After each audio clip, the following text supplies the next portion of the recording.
मुझको छोड़ गई वो यार, एक बार नहीं वो सोची भाई होगा कहाँ मार। हो दिल के टुकड़े करके चार, मुझको छोड़ गई वो यार, एक बार नहीं वो सोची भाई होगा कहाँ मार। कम में उसके जाने का हम पैक लड़ाएंगे, पहला प्यार भुलाना है दूसरी बताएंगे। ओके ओके ओके ओके, पहला प्यार भुलाना है दूसरी बताएंगे। ओके ओके ओके ओके। अब किस पे हम करे भरोसा, हर लड़की देती है धोखा। क्या कमी थी मुझ में भाई, उसने ऐसा काहे सोचा। ऐसी भरी जवानी कैसे यार अकेले काटेंगे, खतरों के खिलाड़ी हैं हम, फिर से खोलेंगे मौका।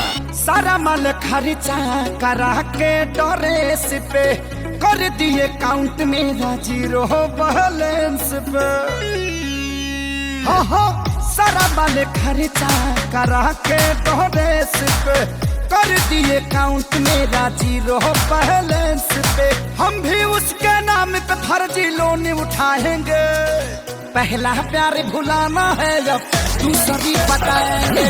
ओके ओके ओके ओके, पहला प्यार भुलाना है दूसरी बताएंगे। ओके ओके ओके ओके।